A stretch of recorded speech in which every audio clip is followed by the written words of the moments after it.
এর আগের ভিডিওতে দেখিয়েছিলাম যে কিভাবে একদম আনপ্ল্যান্ড ওয়েতে দিল্লি থেকে দেরাদুনের জন্য রওনা হয়ে গেছিলাম। সেই ভিডিওটা যদি দেখে না থাকেন তাহলে এই ভিডিও শেষে লিঙ্কটা দিয়ে রাখবো, ক্লিক করে দেখে নিতে পারেন। চলুন সকালে হোমস্টেটা একটু ঘুরে দেখিয়ে দিই। তবে এই হোমস্টেটা ঘুরে দেখানোর জন্য একটা ফুটো পয়সাও আমার পকেটে ঢোকেনি। যে হস্টেলটায় কালকে সারা রাত ছিলাম সেটার নাম হলো আদিদেব হোমস্টে। এখানেই রয়েছে গাড়িটা পার্কিং করা। সিঁড়ি দিয়ে উঠে করিডোর পেরিয়ে বারান্দায় চলে এসেছি। রাত্রিবেলা হস্টেলের কেয়ারটেকার বলেছিল বারান্দা থেকে মুসৌরির পাহাড় দেখা যায়। আজ সকালে উঠে দেখি পাহাড় অনেক দূরে এক ফালি দেখা যাচ্ছে, আর এখানে কিছু প্যান্ট জামা শুকোতে দেওয়া হয়েছে সেটাও দেখা যাচ্ছে। করিডোরের দুদিকে হলিউডের কিছু বিখ্যাত সিনেমার পোস্টার লাগানো আছে, তবে করিডোরটা যতটা আলোকিত ঘরের ভিতরটায় আলো ততটা নেই। আমি রাত্রিরে এসে একটা খাটে লাগেজপত্র রেখে আরেকটা খাটে শুয়ে পড়েছিলাম। ঘর থেকে বেরিয়ে ডান দিকে কিচেন, আপনি নিজে কিছু কিনে এনে রান্না করতে পারেন। গ্যাস, মশলাপাতি সবই আছে। করিডোরের বাঁদিকে রয়েছে বাথরুম, ডান দিকের তিনটিতে ডাউনলোড করার জায়গা আছে, আর বাঁদিকের তিনটি বাথরুম। প্রাতকর্ম সেরে আমি রাতের খাওয়া আলুর পরোটা আর দইয়ের দাম মিটিয়ে দিয়ে বেরিয়ে পড়লাম গাড়ি নিয়ে। এখান থেকে পাহাড় দেখা যাচ্ছে, অনেক দূরে নয়, এখানে যেহেতু গোপ্রোয় তুলছি অনেক দূরে মনে হচ্ছে। আর আদিদেব হোমস্টে থেকে আমি এখন চেক আউট করে গেছি। চেক আউট করে শহর থেকে বেরিয়ে ওই 2 কিলোমিটারের মতো চলে এসেছি। আর এখানটা বেশ শান্ত নিরিবিলি। এইখানেই আমি একটা জায়গার রেস্টুরেন্টের খোঁজ পেলাম, কারণ সকালবেলা আমি ভেবেছিলাম যে ব্রেকফাস্ট করে বেরোবো, কিন্তু ব্রেকফাস্ট করিনি আদিদেব হোমস্টেতে। আর এখানে এখন আমি চলে এসেছি পেবেল স্ট্রিট ক্যাফে অ্যান্ড রেস্টুরেন্টে। তো এটাও সকালবেলা এদেরকে ফোন করেছিলাম, বললো যে হ্যাঁ আ যাইয়ে, কোই প্রবলেম নেই। কিন্তু আসার পরে যেটা জানলাম যে এদের এখনো রেস্টুরেন্টটা শুরু হয়নি। এরা বললো যে 15-20 মিনিট লাগ যায়গি। তো আমি বললাম যে ঠিক আছে, কোনো অসুবিধা নেই, আমারও তো আর কোথাও যাওয়ার নেই বিশেষ, সেটা আর বলিনি, এটা মনে মনে বলেছি। কিন্তু ওদেরকেও এখন বলেছি যে কিছু রান্না বান্না করে রেডি করতে। ওরা বললো আলুর পরোটা হবে। ওরা এখন পরিষ্কার করছে, কিন্তু জায়গাটা খুব সুন্দর, আর গাড়িও পার্কিং করার সুন্দর জায়গা পেয়ে গেছি বাইরে। এখানে টেবিল চেয়ার লাগানো আছে, একদম নিরিবিলি। আমি বাইরেই কোথাও একটা বসে যাবো, রোদের মধ্যে বসে আরামসে খাওয়া দাওয়া করবো, করে তারপর এখান থেকে রওনা দেবো। এবার তারপর দেখি কোথায় যাব। যেমন এই পেবেল স্ট্রিটটাই আমি ভেবেছিলাম ইনস্ট্যান্ট আসবো, তো ইনস্ট্যান্ট চলে এসেছি। সুতরাং কুইক ডিসিশন হচ্ছে, কুইক ডিসিশনে পুরো জায়গাটা ঘুরছি। ইনফ্যাক্ট পুরো জার্নিটাই আমার কুইক ডিসিশনেই হয়েছে। পেবেল স্ট্রিট ক্যাফে অ্যান্ড রেস্টুরেন্টে খাওয়া দাওয়া হয়ে গেল। এখানেও আলুর পরোটাই খেলাম, অসাধারণ করেছিল। আলুর পরোটাটা তো বিশাল সাইজে করেছিল, দুটো অর্ডার করে ফেলেছিলাম, তাই খেতেই হবে, কিন্তু খেতে পারছিলাম না। লাস্টের দিকে একটুখানি খেতে পারলাম না, এতটাই পেট ভার হয়ে গেছিল। আর তার সাথে খেলাম দুধ চা, অসাধারণ খেতে। টোটাল নিল 140 টাকা। মানে আলু পরোটাগুলো যে সাইজ সেই অনুযায়ী দামটা অনেকটাই কম নিয়েছে। তো যে লোকেশনটা এখন দেখাচ্ছে সেটা এখান থেকে 4 কিলোমিটার, লাগবে 10 মিনিটের মতো।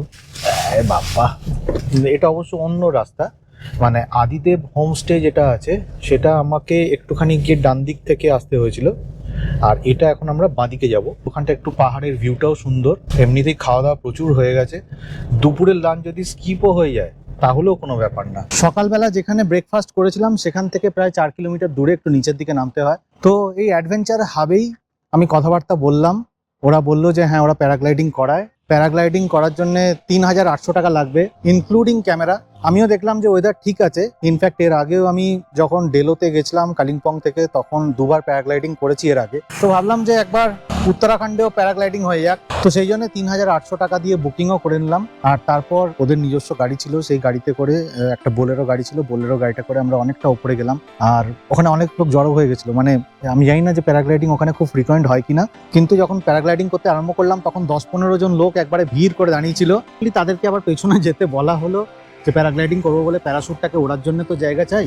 এবং তারপরে প্যারাগ্লাইডিং করলাম। এবার প্যারাগ্লাইডিং করতে গেলে যে জিনিসটা করতে হয় সেটা হচ্ছে যে যখন আকাশে উঠতে শুরু করবে তখন একটু পেছনে হতে হয়, এবং তারপর যখন একদম আকাশে উঠে যাবে তখন সামনের দিকে দৌড়তে হয়। দুজনের জন্য প্যারাগ্লাইডিং এর সাইজ বড় হয়, এবং সিঙ্গেল প্যারাগ্লাইডিং এর জন্য কিন্তু যে প্যারাশুটটা হয় সেই প্যারাশুটের সাইজ কিন্তু ছোট হয়। তো আমাদেরটা অনেক বড়।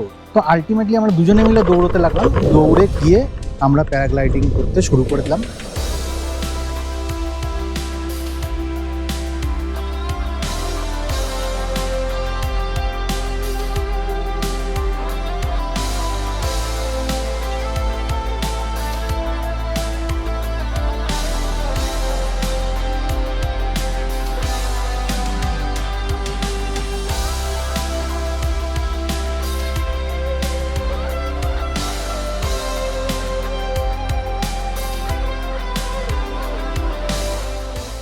প্যারাগ্লাইডিং ভয়ের কিছু নেই। আমি আগে থেকেই বলছি যে অন্য ভিডিও কেউ যদি বলে থাকে যে প্যারাগ্লাইডিং রিস্ক আছে, রিস্কটা নিজে তৈরি করবেন, রিস্কটা কিন্তু ওরা তৈরি করবে না। রিস্কটা এই জন্যই তৈরি করবেন কারণ ওরা হয়তো আপনাকে বলবে যে হ্যাঁ প্যারাগ্লাইডিংয়ের জন্য আদর্শ ওয়েদার, হেনা তেনা সব বলবে, কিন্তু আপনাকে দেখে নিতে হবে যে ওয়েদারটা কীরকম। এর আগে আমি ডেলোতে দুবার করেছি, তো দুবারই যখন সানি ওয়েদার ছিল, মেঘলা ওয়েদার না থাকবে, ওভারকাস্ট না থাকবে, বৃষ্টি হওয়ার সম্ভাবনা না থাকবে, তখনই কিন্তু প্যারাগ্লাইডিংয়ের জন্য আদর্শ পরিবেশ। প্যারাগ্লাইডিংয়ের জন্য আদর্শ পরিবেশ হচ্ছে যে সূর্যটা ওঠা, এবং সূর্যটা উঠলে আকাশটা পরিষ্কার থাকবে, তখনই হাওয়াটা খেলবে এবং প্যারাশুটটা তখনই কিন্তু ঠিকঠাক কন্ট্রোলে থাকবে। আমাকে গৌরব হেল্প করেছে, গৌরব ছিল আমার সাথে। আমি কালিম্পংয়ে ডেলোতে যখন করেছিলাম সন্তোষের সাথে, তো সন্তোষকেও ও চেনে, ডেডলকের সাথেও আমি করেছি প্যারাগ্লাইডিং, আর গৌরবের সাথেও করলাম, দারুণ এনজয় করলাম। যদি আপনার ভার্টিগো থেকে থাকে তাহলে প্যারাগ্লাইডিং অ্যাভয়েড করুন, other than that it is full of enjoyment. তো এখন আমরা এখান থেকে বেরোবো, বেরিয়ে আমরা দেখি কোথায় যাই, নেক্সট লোকেশন কোথায় সেট করা যেতে পারে সেটা দেখে নিই। এরপর গুগল ম্যাপে দেখলাম কিছুটা দূরেই একটা প্রাচীন শিব মন্দির আছে, তাই ঠিক করলাম দেরাদুন থেকে রওনা দেওয়ার আগে একবার শিব মন্দির দর্শন করব। এখন যেখানে আছি সেটা হচ্ছে প্রাচীন দ্রোণ গুফা শিব মন্দির। এই মন্দিরটার একটা হিস্ট্রি আছে। হিস্ট্রিটা হচ্ছে এটা দ্রোণ নামটা হয়েছে কোত্থেকে, দ্রোণাচার্যের নাম থেকে হয়েছে। কথিত আছে যে দ্রোণাচার্য এসে এখানে শিবের তপস্যা করেন এবং সেই জন্যই এটা প্রাচীন দ্রোণ গুফা মন্দির নাম হয়েছে। এবার গুফাটাও একটা সিগনিফিকেন্স আছে। গুফাটা মানে হচ্ছে যে একটা গুহার মধ্যে দিয়ে, একটা কেভের মধ্যে দিয়ে শিবের ওই লিঙ্গেটার কাছে পৌঁছতে হয় এবং সেখানে ছোট ছোট করে ওপর থেকে একটু জলও ড্রিপ করে। আর অশ্বত্থামাও এখানে এসে প্রে করেছিলেন এবং সেই জন্যে বলা হয় যে শিবের মাথাতে একটু একটু করে মিল্ক পড়ে, এরকম কথিত আছে। আমি গুহার ভেতরে যাইনি, গুহার ভেতরে প্রচণ্ড ভিড়, মানে মন্দিরে প্রচণ্ড ভিড়, তো আমি ওই জন্যই গেলাম না ভেতরটা। বাচ্চারা এখানে প্রসাদ বিতরণ করছিল, সেই প্রসাদটা খেলাম, ফল, এবং বাচ্চাদের দেখা হয়ে গেছে তারা ফল বিতরণ করছে, সেটাই আমার কাছে ঈশ্বরের সমান। তো এখন এখান থেকে আমরা বেরোবো, এখান থেকে বেরিয়ে আমরা সোজা বাড়ির পথে রওনা হব। এবার ইন্টারেস্টিংলি বাড়ির দিকে যে গুগল ম্যাপটা আমি সেট করেছি মানে দিল্লিতে, সেটা কিন্তু এখন মুজফ্ফরনগর বাইপাস, মিরাট বাইপাস হয়ে দেখাচ্ছে। মানে আগের দিন আমরা সাহারানপুর হয়ে এসেছিলাম, সেই রাস্তাটা দেখাচ্ছে না, অন্য রাস্তা দেখাচ্ছে। তো সেটা দিয়েই ফিরবো আজকে। এটার রাস্তার কন্ডিশনটা কিরকম সেটা একবার দেখে নেওয়া যাবে। পাহাড় থেকে নামার পর রাস্তার এই অংশটা খুব সুন্দর, 90-100 স্পিডে অনেকটাই এগিয়ে গেলাম। অ্যাকচুয়ালি কী হয়েছে, আমি যখন মন্দির থেকে বেরিয়েছিলাম তখন ওই বাচ্চারা ফল দিচ্ছিল না, তখন একটুখানি কুল, আঙুর এই সমস্ত কিছু খেয়ে নিয়েছি ওদের থেকে নিয়ে প্রসাদ হিসেবে। তো ওটা খাওয়ার পর একটু পেটটা ভার ভার লাগছিল, কিন্তু এখন 40 কিলোমিটার চলে এসেছি। তো 40 কিলোমিটার আসার পরে 40 টাকা দিয়ে একটা আখের রস খেলাম। এবার এখান থেকে আবার রওনা দেবো। রাস্তা ওভারঅল ভালো, কারণ এক্সপ্রেসওয়ে দিয়ে আসছি। এবার এখান থেকে আমরা বেরিয়ে দুটো ভাগ আছে, সাহারানপুর যাওয়ার যে রাস্তাটা আছে সেটা, আরেকটা হচ্ছে মিরাট যাওয়ার রাস্তা। অনেকটা চুপচাপ হয়ে গেল না ভেতরটা বন্ধ হওয়ার পরে? সাহারানপুর হয়ে যে রাস্তাটা সেটা তো আমরা অলরেডি দেখে নিয়েছি, এখন মিরাট হয়ে রাস্তাটা একটুখানি দেখে নেবো। সিট বেল্ট লাগিয়ে নিলাম, এবার রওনা হই, চলুন। 1:50 নাগাদ গাড়ি ছেড়েছি ওই মন্দিরটা থেকে, এখন বেজে গেছে 4:20, মানে বেশ কিছুক্ষণ হয়ে গেছে। এখন তো আমরা সাহারানপুর রোডের ওপর দিয়েই যাচ্ছি, মানে যে রাস্তাটা দিয়ে এসেছিলাম, কিন্তু এখন ফেরার সময় বাঁ দিকের রাস্তাটা নিচ্ছি। এইবার আমরা মিরাট হয়ে যাওয়ার রাস্তাটা ধরলাম, সোজা চলে গেলে সাহারানপুরের রাস্তাটা চলে যাচ্ছিল। আগের দিন যখন সাহারানপুর রোড ধরে এসেছিলাম সেই রাস্তাটা মোরাললেস খারাপ ভালো মিলিয়েছিল, মানে এই স্ট্রেচটা এখনও অবধি যতটা এসেছি ততটা ঠিক ছিল, কিন্তু ওই রাস্তাটা খুব একটা ভালো ছিল না। তো দেখা যাক এই রাস্তাটা কীরকম হয়। দিল্লি দেরাদুন সাহারানপুর এক্সপ্রেসওয়ে যেটা ছিল এতক্ষণ ধরে এলাম, সেই রাস্তাটা মোটামুটি 90-100 স্পিড তোলা যাচ্ছিল, কিন্তু একটু আন্ডুলেশন থাকার জন্য স্পিডটাকে রেগুলেট করে চালাতে হচ্ছিল। আপাতত যে রাস্তাটা ধরলাম সেটা হচ্ছে দিল্লি হরিদ্বার রোড। দিল্লি হরিদ্বার রোডের কিন্তু রোডটা খুব সুন্দর, মানে প্লেন রাস্তা, আন্ডুলেশন কম। দিল্লি হরিদ্বার রোডের একটা স্পেশালিটি হলো রাস্তার দুপাশে পরপর রেস্টুরেন্ট আছে। সেই রকমই একটা রেস্টুরেন্টে দাঁড়িয়ে পড়লাম কিছু খাওয়া দাওয়া করবো বলে। তো এখন চলে এসেছি একটা ধাবায়, এটার নাম হচ্ছে ভোজনম ধাবা।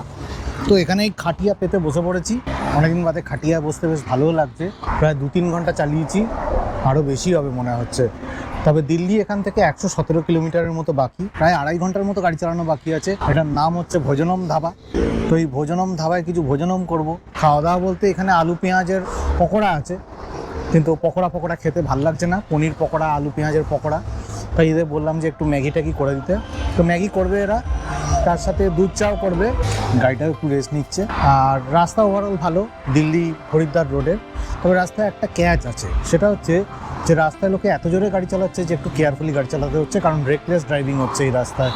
সুতরাং কেয়ারফুলি চালিয়ে দিল্লি পৌঁছবো। দিল্লি হরিদ্বার রোডটা শেষ হওয়ার পরই দিল্লি মিরাট এক্সপ্রেসওয়ে পড়লো। রাস্তা প্রচণ্ড চওড়া, চালিয়েও আরাম। খুব তাড়াতাড়ি আমি দিল্লি ঢুকে গেলাম। আমাকে যদি জিজ্ঞেস করেন যাওয়ার রাস্তা নাকি ফেরার রাস্তা কোনটা বেশি ভালো, আমি অবশ্যই বলবো যে ফেরার রাস্তা, মানে দিল্লি মিরাট এক্সপ্রেসওয়ে যে ফেরার রাস্তাটা, সেটাকেই বেশি নাম্বার দেবো। ভিডিওটা এখানেই শেষ করলাম। আবার কোনোদিন হয়তো বেরিয়ে পড়বো এইরকমই হঠাৎ করে গাড়ি নিয়ে।